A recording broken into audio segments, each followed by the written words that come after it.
and we'll do that. Alrighty, and let me, what I'm going to do is I'm going to go ahead and share the screen. I'm going to show you what's going on here, okay? So let me go ahead and share. Like I said before, if you don't see me sharing when I said I'm sharing, then something's wrong, so let me know, okay? So you also see my little girl with her kitty cat. And let's see, here we go, whiteboard. So the question Crystal asks is, what about those zeros in the front? Why do we treat them differently from the ones in the back? Well, what it comes down to is like this. You mean like this, right? Okay. Why are these not significant? Well, they're placeholders.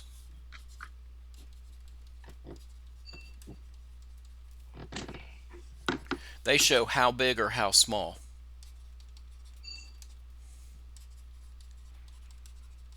Okay, that's their whole purpose in life, is to say that this is the top one's a very small number, the bottom one is a very big number.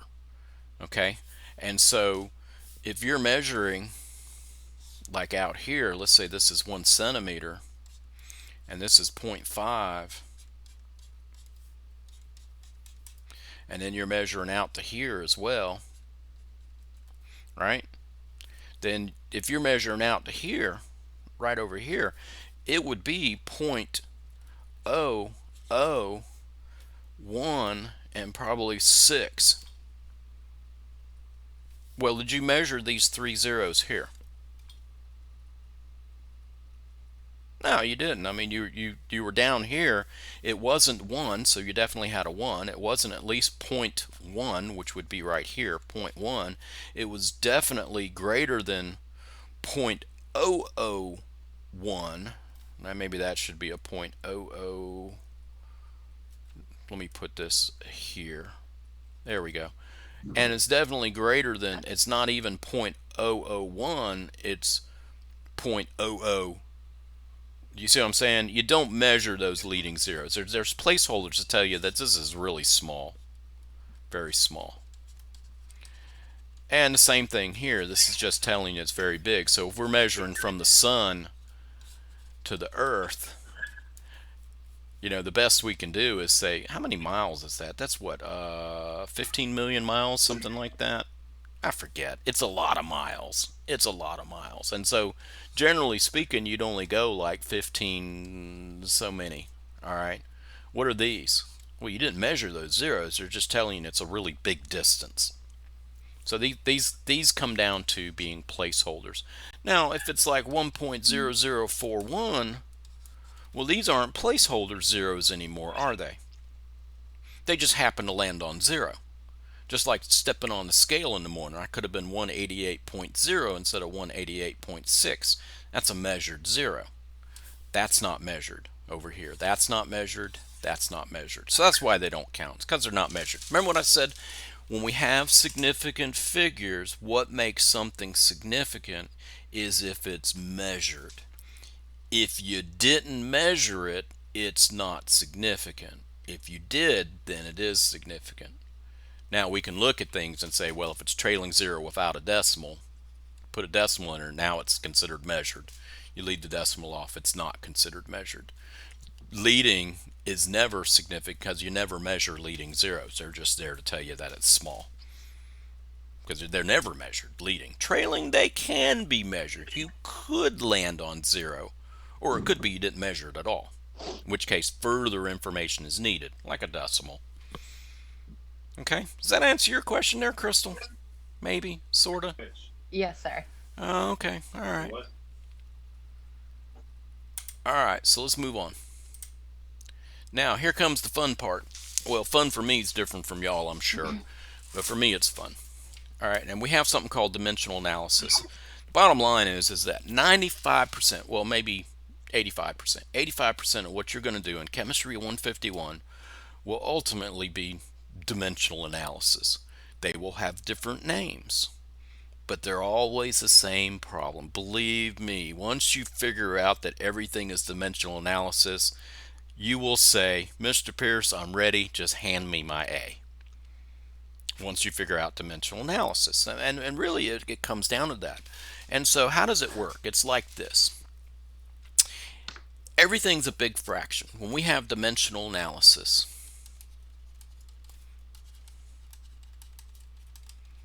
everything is a big fraction. All right, everything's a big fraction. And I do what's called the railroad method um, notation, which just means we do everything as a big fraction. And so if we had something like this, let me just write out a solution just to show you the salient parts. Let's say we had 71.0 inches, and I want to know how many meters that is. You might say that there's 2.54 centimeters for every inch, and then maybe you would say for every meter there's 100 centimeters. And we put this in our calculator, and this is everything on top divided by everything on the bottom. Keep in mind, this is just a big fraction. So we would say 71.0 times 2.54 divided by 100. That's what I would put in my calculator. And I would get a calculator answer of 1.034 meters. But hey, what do you have to do with your final answer? Significant figures. So this is all multiplication. This is 3. This, by the way, is defined, so it doesn't count for anything. I know it looks like it's measured, but it's not. It's exactly 2.54 centimeters to an inch. And this is a metric relationship, so it's also not part of significant figures. You don't measure that there's 100 centimeters to a meter. You know there's 100 centimeters to a meter. And it's exactly 2.54. So the only thing that matters in this case is the 71 point, so this is 1.80. We go 1, 2, look one more over, there's my answer. Okay, this is a trailing 0. Oh, somebody's waiting in the lobby. Someone must have left. Hold on guys, ladies, just a second. Let me let this person in. There you go, now she's in. All right, so let me go back to sharing.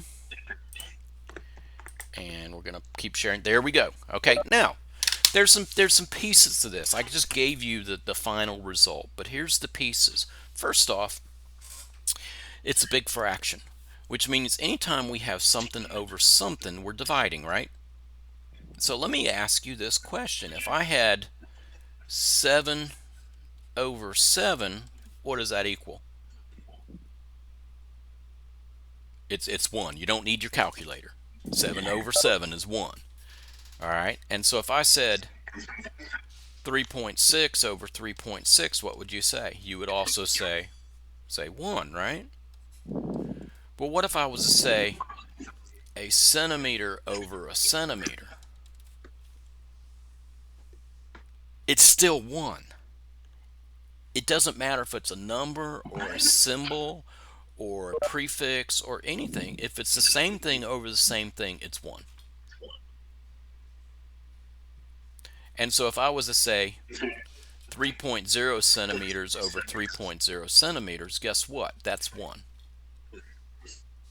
If I was to say centimeters cubed over centimeters, well, then that would be centimeters squared.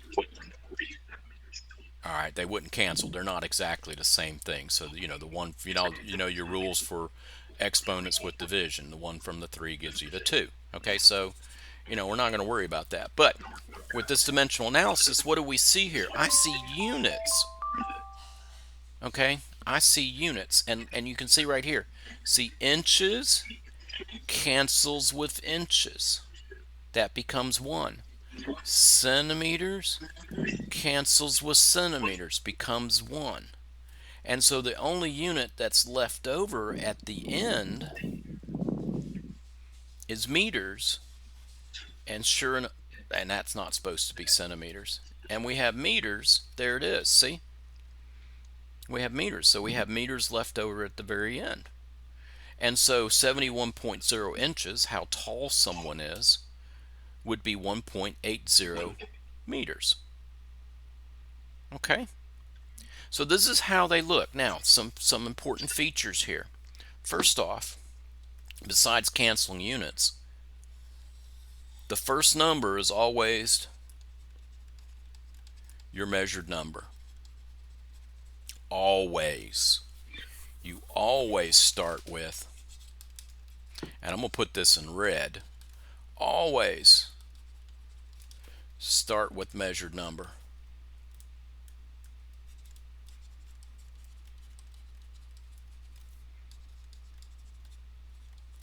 Now y'all are going to figure this out with me as you go along.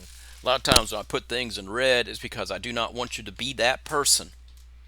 Do not be that person who starts with something other than the measured number. The measured number is always what you start with. This answers the first question that every student always has. What do I start? Where do I start? Where do I start? You always start with the measured number. There's your answer of where do I start. Always the measured number. Okay? Always the measured number. So let's do some dimensional analysis problems. Let me just show you how to do them. We're going to do baby steps, okay? All right, so it's taking a moment here to start up for whatever reason. I don't know why. All right, so here we go. We're going to do a dimensional analysis problem. And we're going to say, how many, let's say, how many atoms of carbon, and I'm just going to throw this up here. I mean, we're gonna go over the terminology later, but I'm just going to show you how every single problem this semester works out. Okay? How many grams of carbon? How many atoms of carbon in 4.184 grams of carbon? And we are told that there are 6.022 times 10 to the 23rd atoms carbon for every mole carbon, and we're also told that there are 12.01 grams carbon for every mole carbon. Now don't worry about where I got these numbers to begin with, okay? Everybody with me? Don't worry about where I got these numbers. What I'm saying is that this information is somewhere in the problem. All problems have the information that you need is in the problem, or it's something that you should know off the top of your head. For instance, things you should know off the top of your head. There's 100 centimeters to a meter. Things you should know off the top of your head. There are 1,000 meters to a kilometer. There's 1,000 grams to a kilogram. These metric relationships you should know already, okay? And so how do we handle this? Well, we have all our conversion. These are conversion factors. When I have something over something, it is something over something makes it a conversion factor, okay? Anytime I have something over something, doesn't matter what that something is, anytime I have something over something, it makes it a conversion factor, all right? And so I've identified that there are two conversion factors up here. I have number 1 and I have number 2 in no particular order. Now, the other thing I need to find is my measured number. My measured number is something that has a number and a unit attached to it, and it's just one thing. Y'all with me so far? Okay, so where do you think the measured number is? It's right here. Now notice, I want y'all to get this. I want y'all to get this. I have not jumped ahead to the setup. I'm showing you this for a reason without explaining to you what a mole is and what it means to be, so many atoms per mole and things like that. Because what I want you to realize is that you cannot jump straight to the setup. If you try to memorize setups, you're lost. You will be done. There are too many setups. Too many. However, if you do what I'm going to show you here, you can't help but get it right. I like things like that where I can't help but get it right. I love problems like that. And so I have my measured number and I have these two conversion factors in green. All right, so what are we going to do here? I've got all my conversions. I have my measured number. What I'm going to do is I'm going to draw a line, and I'm going to draw another line. There we go. That's how I'm going to start every single one of these. Now, what lives here is your measured number. It's the only thing that lives there is your measured number. You always start every problem, you start every problem with your measured number.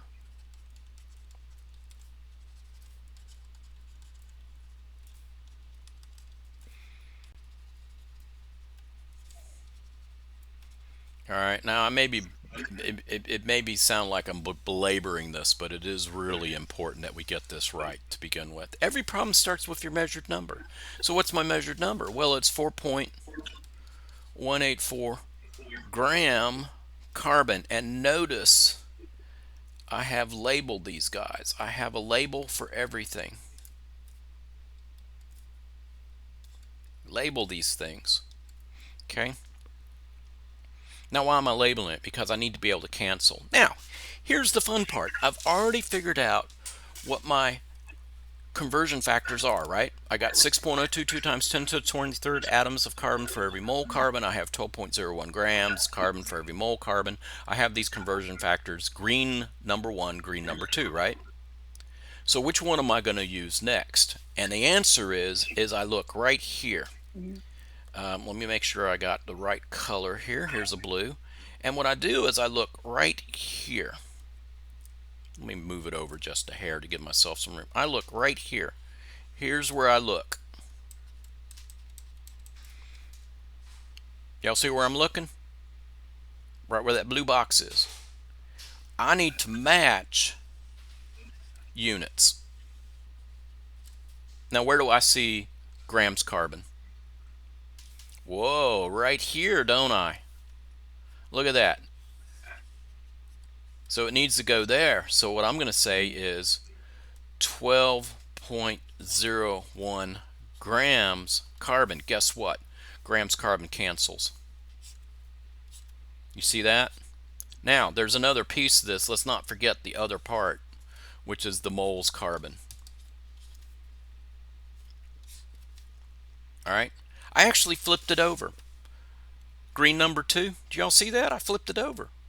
Why did I flip it over? Because I needed the grams carbon on the bottom. Why do I need grams carbon on the bottom? So it will cancel. So it will turn into 1. Now, if I stop here, I have moles carbon. But that's not what I'm after. I'm looking for atoms. And so I extend this line out just a little bit. All right. And I've used this one right here. So I'll put a little check mark so I don't reuse it. Where do I see? Now, what am I looking for here? We're going to go in green this time. And we look here again. What am I looking for? The moles carbon, ain't I? Huh? Moles carbon. Where do I see moles carbon up here that I haven't used before? It's right there. You see that? And so the moles carbon is going to go there, and this time I can leave it like it is, and I'm going to do this one in, I guess I'll do this one in rainbow color.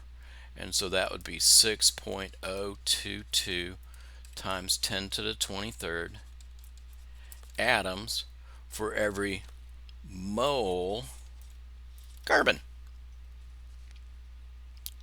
Do you see how I'm matching? I'm just matching. When you do these, I mean, ultimately, if you do these guys many times, once you get the conversion factors and you know what your measured number is, you're just matching. So we go equals, and now I have something I can put in my calculator, and so I go 4.184 grams times 6.022 second EE 23 divided by 12.01, and I get 2.097 979, let's go out an extra digit, times 10 to the 23rd carbon atoms, and that should be a carbon atom there. Hey, I got an answer, didn't I? Atoms are small, got a lot of them, right? And so I look here, I look, And now what do I need to do? I need to do sig figs. And so I have 4, let's just do it in red. So I have 4SF there, I have 4SF there, I have 4SF there. All 3 of these are measured numbers. They just so happen to have 4. So I go 1, 2, 3, 4. I look one more over, and my final answer is 2.098 times 10 to the 23rd carbon atoms. Okay? Now, y'all see how that works there? Look what I did. Did I jump down to the setup? No, I didn't. What I did was I made sure I had all my conversion factors, and I did. I just went ahead and put them up there because I knew that's what I needed. I identified my measured unit, and then I started with my measured number, and I pulled down my conversion factors and made sure that everything canceled. Everything canceled. And if everything cancels, well, guess what? Life is great. You get into the program of your choice, and life is great. All right, y'all see how I did that? Do you see that? Okay. Now I'm trying to make a really important point here. The terminology you're going to have to know. But at the end of the day, setting up these equations is all about measured number first, and then set up things so units cancel. I can take any problem as complicated as it just blow your mind. It looks so complicated, but once you break it down like this, they're easy. All problems are easy. You just have to wrap your head around these 2 facts: measured numbers, conversions, make sure units cancel. Now, this comes back to what I said the other day. I said, whatever you do, don't ever write numbers without units, right? I did say that. I said you always have to use. Why is that? Here's the reason why. You can't cancel if you don't have units. If you don't have units, you don't cancel. And if you don't cancel, we have no way of knowing it's set up right. You have no way of knowing. Okay, let me show you another conversion here. Let's say that we have a car. And it gets, let's say it gets 28.2 miles to the gallon. And I want to know, if we go to Europe, their metric over there, and they'll say kilometers per liter is what they'll say over in Europe. All right. Now, how can we go from miles per gallon to kilometers per liter? How can we do that? And I'm going to tell you how. And this would, I'm going to give you a secret that was not revealed to me when I was in your position. The key to doing these is do top and bottom separate. Do them separately, and then recombine at the end. Then recombine. Okay? You do them separately. You don't try to do miles over gallons and try to find some conversion and go directly to kilometers over liters. You do them separately. So I'm going to look up, let's see, how many, and look in the back of my textbook. And so what I'm going to do is I'm going to say 28.2 miles to kilometers. And then I'm going to say 1 gallon to 1 liter. Because that's what it means. It's 28.2 miles for every 1 gallon. And I want to know how many kilometers to every 1 liter. And then I'm going to put them together to get kilometers per liter. Y'all see that? Okay, so let's do the miles. And so I look up my relationship for miles to, let me look up here. So a mile is, so 1 mile is 1.609 kilometers. I just looked it up. It's a relationship. So a kilometer is less than a mile, so there's more kilometers than our miles, but it's 1.609 kilometers to a mile. So remember what I said. We start with our measured number. We draw a line. We draw another line. What's my measured number? 28.2 miles. Right? Everybody agree? This is my measured number here? Mm-hmm. Yeah, there it is. See how this works? How do I know what to start with? The answer is always with my measured number. And so now I can use this guy right here, and I'm going to have to flip this over to use it because why? Because I want miles down here. See? And so I put 1.609 kilometers up here, and so sure enough, miles cancel, and we're left with kilometers, and so we go 28.2 times 1.609, and I get 45.4 kilometers. Now, I caution you here. I caution you. If you noticed, even though this is a very simple conversion, it's one factor, I let the units determine how I set it up. I did not at one point did I say, oh, well, we need to multiply, or I need to divide, or I need to divide, or I need to multiply. That's a common mistake that's made. You say to yourself, Mr. Pierce, I got this. I know when I go from miles to kilometers, I'm supposed to multiply, right? And when I go from kilometers to miles, I'm supposed to divide. Look, if you get it backwards, it's going to be wrong, right?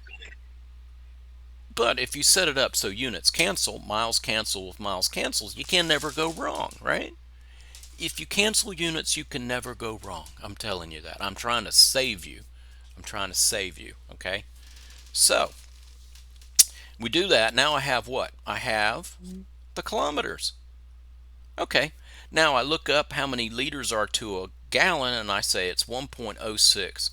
Ooh, it's not 1.06. Let me look it up just to be sure.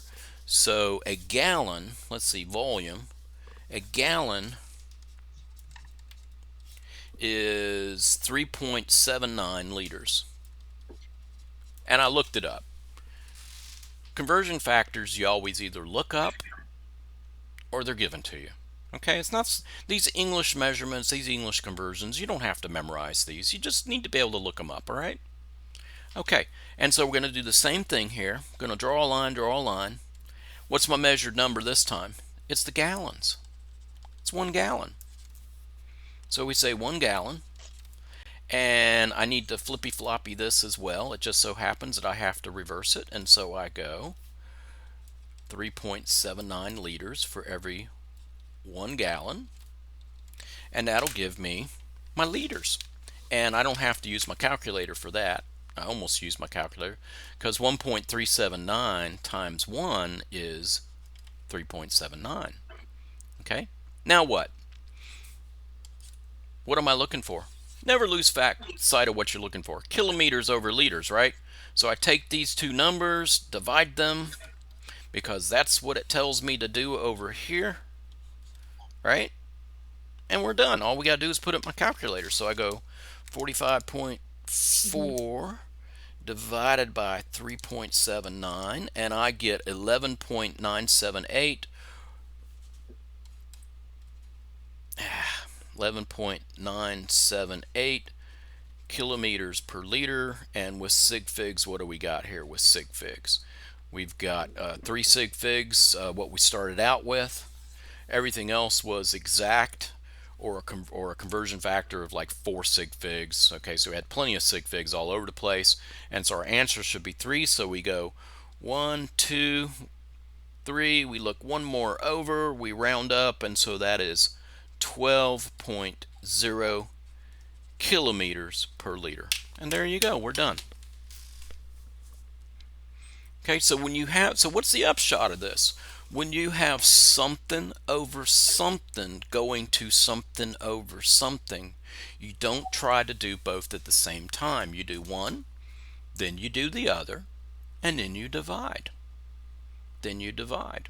Okay? Let me show you a really big complicated problem from later on in the semester. And I bet you that many of you at this point ought to be able to do this problem, even though you might not know the terms. See, that's the point I'm trying to make here. You don't need to know the terms to be able to set up the problem. You just have to be organized, be able to match. Matching is a skill. By the way, left hand side, right hand side is also a skill. You got to know your left hand from your right hand. Believe it or not, we're going to get to a point where I say it's always on the left and people will tell me something on the right. And I'll say it's always on the right and people will tell me something on the left. And I'll go like, wait a minute, Crystal. Do you know which hand is your left hand? Show me your left hand. Show me your. There it is. Very good, right, JD? That's your left hand, right? There it is. This is and I'm not kidding. These are important skills. These are important skills. You'd be surprised how many people are going to mess this up. So, all right, let's do a problem. This will be, we got just enough time to do this problem. And I want y'all to try this problem, okay? I want y'all to try this problem because this is kind of a stretch problem. A stretch problem is where you have a problem where you go, you know what, this is like everything rolled into one. You can do this, you can do anything. That's what a stretch problem is, okay? And so this is a problem actually from later on in the semester. And so, let's see. So let's say that you have, yeah, let's do it that way. So let's say a sample. Let's say not just a sample. Let's say a 1.021 gram sample of CH4, and we'll say it is 16.0 grams per mole. Okay, is burned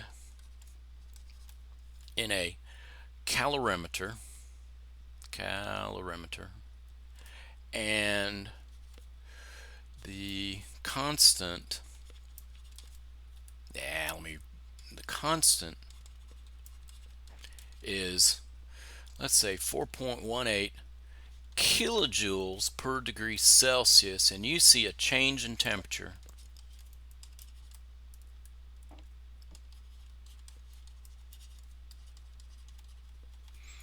of, let's say 4.61 degrees Celsius. All right, and I want to know what is delta H in kilojoules per mole.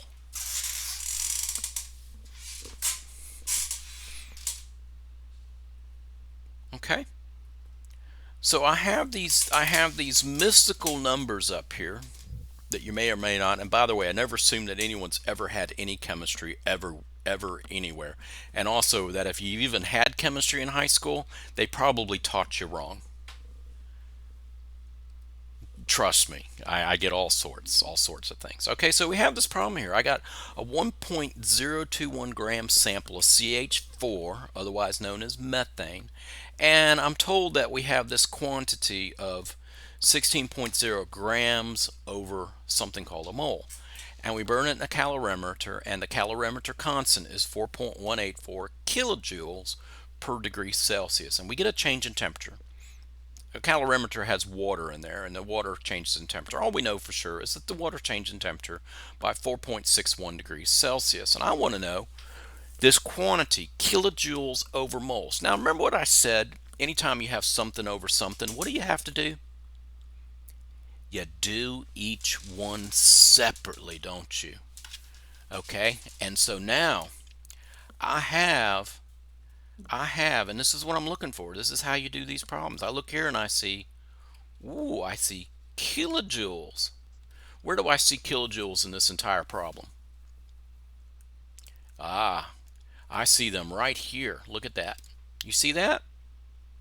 That tells you something. I can get the kilojoules from what? The degrees Celsius.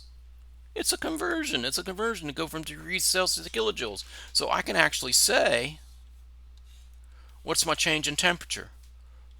4.61 degrees Celsius, right? And I know it's 4.184 kilojoules per degree Celsius. Y'all see that? Look, boom, I've got the kilojoules. Because what am I looking for here? Look at that. Do you see that? Do you see the thought process here?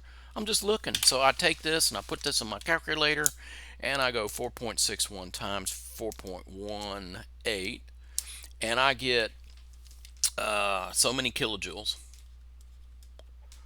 It's actually 19. So I got 19.2698 kilojoules. Okay, what am I looking for? Kilojoules per mole. See that? So now what? I got the kilojoules. Now I can find the moles. Where do I see moles? Right there. You see that? That tells me that if I have grams, I can get moles. Well, how about that? I've got 1.021 grams, right? And I know a mole of this stuff is 16.0 grams. Do you see how this is working? Look, I mean, it's just, life is easy once you figure out it's all about units. Divided by 16, and I get, what do I get here? 0.06381 mole. Because that's the units that's left, right? Grams cancel, grams cancel. Now what? What does this tell you to do? It tells you to divide, doesn't it? Yeah, look at that. Divide. Take those two numbers, 19.2698, and then divide by that answer that we just had, and I get 302. 300, and since there were 3 sig figs for most everything, I get 302 kilojoules per mole. Ta-da! Look at that. I didn't have to teach you anything as far as what a calorimeter is. I didn't have to tell you that, what does delta H mean? I didn't have to tell you anything. All I had to tell you was, this is what you're looking for. The units you're looking for is kilojoules over moles. Y'all see that? You're looking for kilojoules per mole. Where do I see kilojoules? Well, I see it as 4.18 kilojoules for every degree Celsius, and I have degrees Celsius, so I can get the kilojoules. Where do I see moles and kilojoules per mole? Well, I see that in 16.0 grams over moles. Y'all see that? Hey, look at that.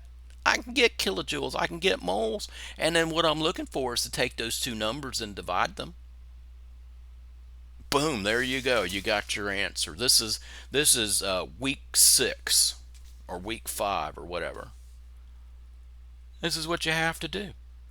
Now, the numbers, the terminology looks scary. What's a mole? What's a calorimeter? What do you mean by constant pressure? What do you mean by constant volume? Whatever. These are details which are important, but the math itself, this is what it comes down to: is canceling units. Literally, that's what it comes down to. Okay. All right. So what you need to do. Oh, and density, by the way. Any questions on this problem right here? Y'all see how it works?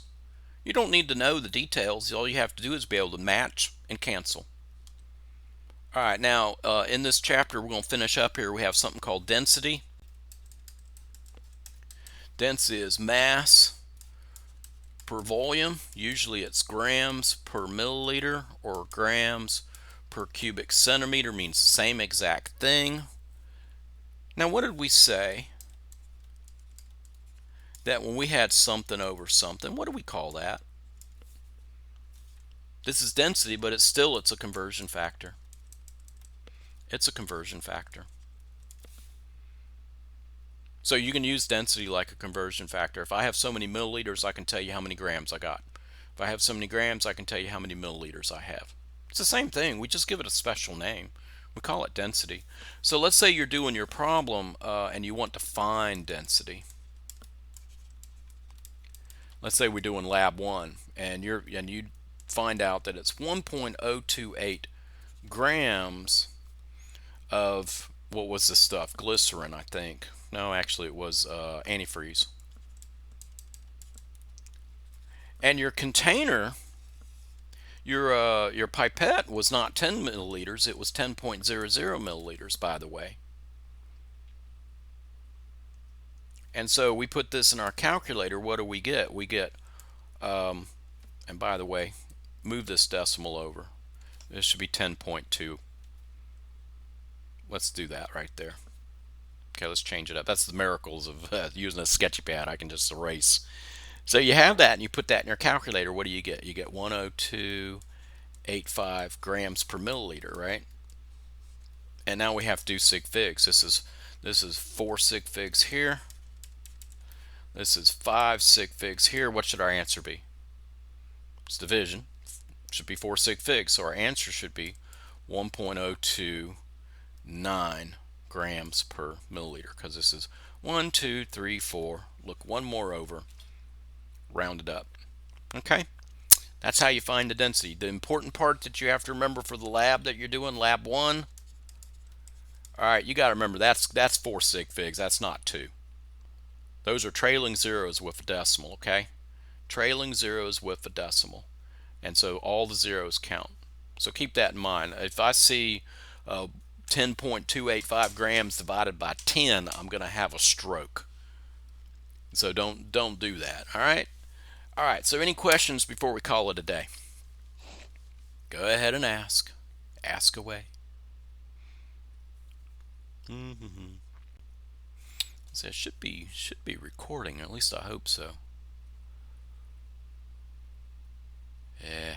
This is not about the lecture. Yeah, This is sure. about the lab that we have to. Okay. If we don't have the lab notebook, Uh-huh. what can we use?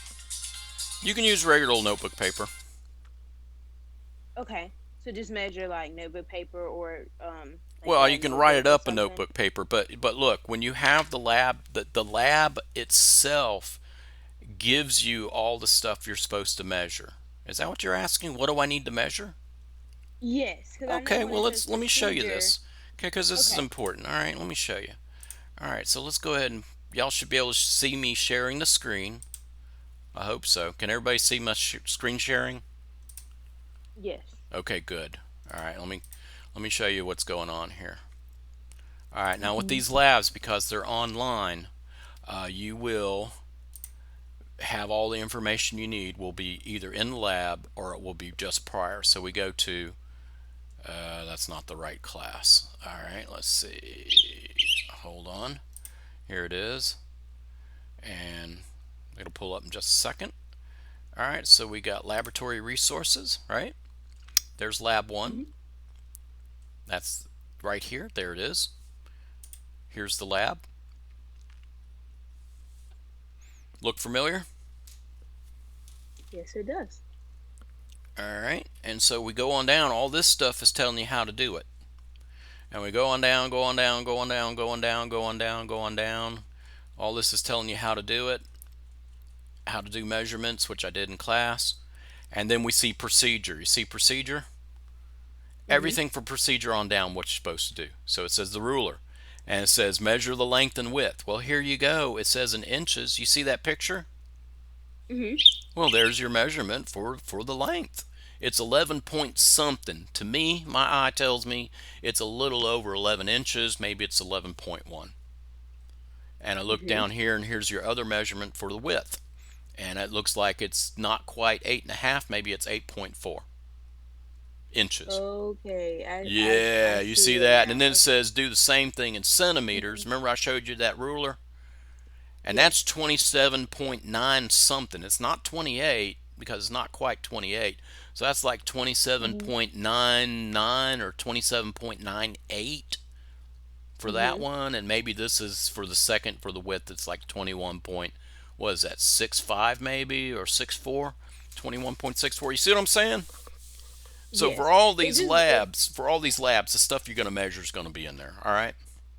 yeah, it kind of just looked weird, I guess, Well, when the lady was hey, talking about I the agree. ruler. You're trying to do a lab that we ordinarily do face to face, and you're trying to do it, with just information. So I agree. It does look weird, but Yeah, you go that's from no the problem. procedure on down. Okay. And Okay. Yeah. so with the lab, can we just would you rather us print it out and then upload it as like a PDF, like a scanner, You can or you can print it out Well, actually, you wouldn't print. You would not turn in what I'm showing you right here. You turn in your lab write up. Your lab write up is down here where it says how to write a lab, which is all the way to the end. How Mhm. to write a lab report. That's what you turn in. Here it is. Okay. How to write a lab report. And so you'd have a cover page with the data, the title, the date, objective, chemicals, equipment. Don't forget safety. Safety, by the way, is wear safety goggles, usually. Waste disposal, all this is in your lab, all this. Okay, so this is what you turn in right here. Okay, so you're actually writing it up. Okay. All right, so the data that you're going to use is within the lab itself. Okay. All right, Okay. everyone, look, if you have any questions about how it's supposed to be wrote, you can always ask me, Mr. Pierce, does this look right for the cover page? And I'll say, well, yeah, it does look right, or you're almost there, you need to add this in there. Okay, I'll help you out. It's not illegal or anything, to ask for help. I will help you. And so if you're unsure about, do I actually have it in the right format, you can bounce it off of me, right? Just send me an email and just say, you know what, Mr. Pierce, is this the way it's supposed to look? And I'll tell you, all right? So I'm not going to leave you out there hanging on your own, all right? Does Okay. that help? Yes. Okay, good. I'm here to help. I'm not here to keep you. I'm not here to hurt you. I'm here to help you. All right, other questions. That's a great question. By the way, make sure you do your lab today. Don't wait till tomorrow. All right, go ahead and do it today because you start if you wait till like 10 o'clock. Well, actually, I think it cuts off at 8. If you wait until 7:30 to do it, you'll make me nervous. You start making me nervous. Don't make me nervous. Go ahead and do the lab like the day before. You got plenty of time. Other questions? I Please had a ask. Yes, go ahead. follow-up question. Yeah, sure. So for when we're doing the density, kind of like the problem you just worked out, like it Uh gives huh. us the volume Uh of huh. 10 milliliters, Yeah, correct? 10.00 So we use that for our volume every time, correct? for that particular experiment. Yes. And then do we put it over the three different masses that were found Well, from remember, measuring? it's not over. Remember, what's density? It's mass over volume or grams over milliliters. So you would say so many grams divided by the 10.00 milliliters. Okay, so we would divide each of the three measurements found, or like when they weighed it, Right. over. Mechanically, that's what you would do. You would divide, but just keep in mind, you got to always go back to what is a density. A density is mass over volume or grams divided by milliliters. You see what I'm saying? Don't just think in terms, do I divide, do I multiply? Think about what I'm doing. I'm doing density, which is grams over milliliters. So yes, I would divide by 10.00 milliliters. This is true. Okay. Do you see the difference? I'm trying to make a subtle difference here between, what do I do mechanically versus what is it that I'm looking for? You're looking for grams over milliliters, which means you're going to take your grams, you're going to divide by the milliliters. Okay. Okay. Other questions? These are great questions. Ask, please ask, because I'm here to help. Yeah, I've got two quick questions. I just want to confirm. So our next meeting will be next Wednesday. Is that right? Why not Monday? Do we have a holiday on Monday? Memorial Day? Oh, Memorial Day is Monday. Oh wow. You know what? I'll share something with you. Ever since the 1st of March, every day seems like Saturday to me. They're all the exact same day. I They're know what all you the mean. exact same day. Every day is Saturday. I have to look at my calendar. It's very sad. And they won't let me out. They won't let me out. I want to go to anybody ever been to Lone Oak? Do you know that Winterville actually has two brew pubs now? It's unbelievable. They opened up earlier this year, and guess what happened? We had COVID-19 come along, and now we Yeah, can't go to the yeah, brew pubs. yeah. They So, had two breweries before the COVID. yeah. So, yeah. Okay. So we won't meet on Monday. We'll meet on Wednesday. Okay, Okay. and then the next lab is due on the 28th, correct? Whatever it says on the schedule. All right, gotcha. Good. Yeah. So there you go. Okay. Thank Other you. questions? These are great questions. All right, if there's no more questions, like I said, if you come up with something that you need to ask me, just email me or hop on WebEx. I'll jump right on it, okay? So, just keep in mind, I'm here for you.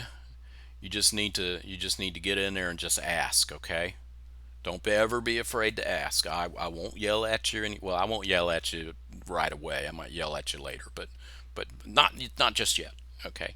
So, just hit me up on WebEx or email me or whatever, okay? I'm here to help. Don't wait till the last minute. Make sure you stay on top of that homeworks and the quizzes. They're coming up soon.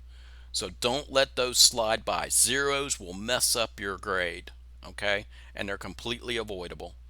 All right, if there's nothing else, I'm going to go ahead and cut it off, and I will see y'all Wednesday. Have a great weekend.